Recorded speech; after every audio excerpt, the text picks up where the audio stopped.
Hello বন্ধুরা, তো তোমরা সবাই কেমন আছো? আশা করি সকলেই ভালো আছে। আজকে চলে এসেছি আমি একটা নতুন ব্লগ নিয়ে। অনেক দিন পর এখন আমি সকালে ঘুম থেকে উঠে পড়েছি। এখন বাজে 9:30।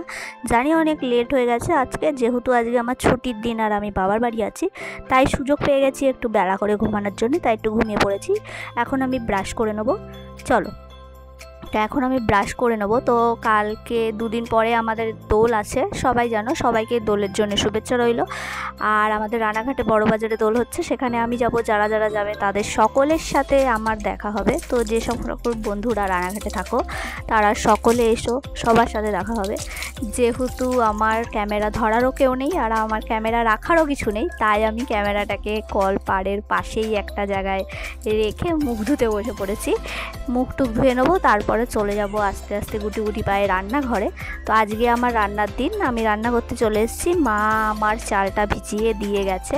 চাল আমরা ভিজিয়েই রান্না করি, যেহেতু চালটা ভিজিয়ে রাখলে ভাতটা হতেও কম সময় নেয় আর গ্যাসটাও কম পড়ে, তার জন্যে। তো আমি এখন গ্যাসে হাঁড়ি বসিয়ে দিয়েছি। আমি ঠান্ডা জলেই ভাতটা ছেড়ে দিয়েছি, চালটা ছেড়ে দিয়েছি। ভাতটা হতে বেশি টাইম নেয় না, ঠান্ডা জলে করলে আর কোনো সমস্যাও হয় না। তো আমি ঠান্ডা জলে করি, আর কে কে কীভাবে করো আমাকে জানাও। তো আমি এখন সবজিগুলোকে ফটাফট কেটে নেব, কেটে সবজি ভাত করব। যেহেতু আজকে আমাদের নিরামিষ, একটু কাঁচা নিরামিষ সবজি নেব। আমার অ্যাকচুয়ালি আমি ঘুম থেকে উঠে সবার আগে কোনো চা পা কিছু খাই না, কাঁচা হলুদই খাই। তাই কাঁচা হলুদটাকে আমি কেটে নেব, কেটে নিয়ে চিবিয়ে জল দিয়ে খেয়ে নেব। তো দেখতেই পাচ্ছ কাঁচা হলুদের ছালগুলো, আমি হলুদের ছালগুলো ছাড়িয়ে নিচ্ছি। ভালো করে ছালটাকে ছাড়িয়ে নিয়ে তারপরে আমি এটাকে খাবো। এবার ছালটাকে ভালো করে ছাড়িয়ে নেব, নিয়ে আমি দুটো টুকরো করে নিয়ে মুখের মধ্যে ঢুকিয়ে নিলাম। যেহেতু হলুদটা খেতে একটু তিতা তিতা লাগে, তাই একটু খুব বাজে লাগছিল, সের জন্যে আমি জল খেয়ে নেবো। জল দিয়ে গিলে চপাচপ খেয়ে নেবো, একদম খেয়ে নিলাম গিলে, দেখতেই পাচ্ছ। তো আমি হলুদ খাচ্ছি, আর মশা আমাদের এখানে প্রচুর মশা, প্রচুর জ্বালায়। তো আমি রান্না করব আজকে সজনের ডাঁটা। দেখতেই পাচ্ছ 3টে সজনের ডাঁটা নিয়ে নিয়েছি। আমার ভাই খুব ভালো খায় সজনের ডাঁটা, আর তোমাদের মধ্যে কারা কারা ভালো খাও। আর তার সাথে দেবো একটা কাঁচকলা। আর কি কি সবজি দেওয়া যায় সেটাই আমি খুঁজছি এখন। এবার আমি আলু খুঁজছি, দেখি। আসলে আমার মা এত বড় বড় ধাবড়া ধাবড়া আলু এনেছে যে আমি একটা ছোট আলু খুঁজছি। তো এটাই হচ্ছে সব থেকে ছোট আলু। আমার মা রান্না দেখতেই পাচ্ছ একদম ধাবড়া সাইজের। এরপরে আমি নিয়ে নেব ঝিঙে, 3খানা ঝিঙে নেব। সব কিছু দিয়ে মিক্স করে একটা নিরামিষ সবজি করব, সব রকম সবজি মিশিয়ে। ঝিঙে নিয়ে নিয়েছি। এরপরে আমি খুঁজছি হলো মিষ্টি আলু, আসলে যেটাকে লাল আলু বা রাঙা আলু বলে। তো দেখি মিষ্টি আলু আছে, 2-3টে নিয়ে নেবো মিষ্টি আলু, 2টো আর একটা নিয়ে নেবো। তো তোমরা এটাকে কি বলো, রাঙা আলু, লাল আলু না মিষ্টি আলু? সবাই আমাকে কমেন্টে জানাও। এবার লঙ্কাটা নিয়ে নিলাম। নেওয়ার পরে আমি এখন বুঝতে পারছি না কোন সবজিটা দিয়ে শুরু করব, কোন সবজিটা আগে কাটবো, কোনটা কাটলে তাড়াতাড়ি হবে, যেহেতু বেলা হয়ে গেছে রান্না করতে। এবার আমি আগে সজনে ডাঁটাটা কেটে নেব। সজনে ডাঁটা আমি ফটাফট কেটে নেবো, দেখতেই পাচ্ছ। ছালটা ছাড়িয়ে নেবো, ওরম হালকা হালকা ছালটা ছাড়িয়ে নেবো, তাহলে ভেতরে নুন হলুদ সব কিছু ভালো করে ঢুকবে।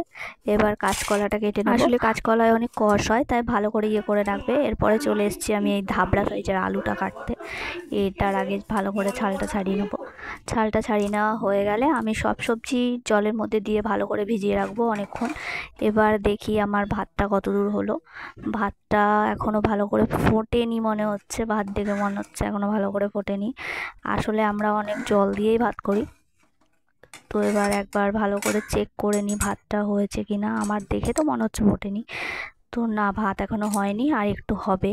তো সের জন্য ভাতে জল দিয়ে আমি চলে এসেছি আবার।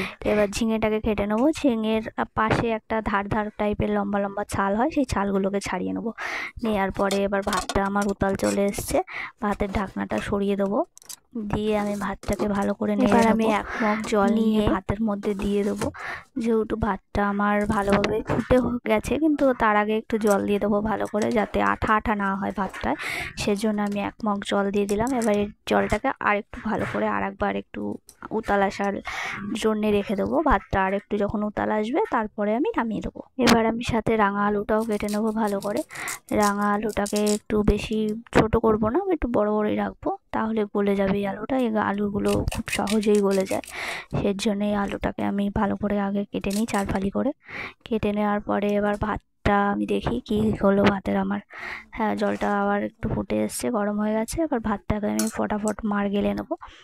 মাড় গেলে নিয়ে একটু গরম করতে বসিয়ে দেবো আবার, যেহেতু তাহলে ভাতটা খুব ভালো ঝরঝরা হবে। নিয়ে চলে এসেছি বাইরে থেকে ভাতের মাড় গালার জন্যে বালতি। আমার মতো কারা কারা এরকম বালতিতে মাড় গালো আমাকে একটু জানিও।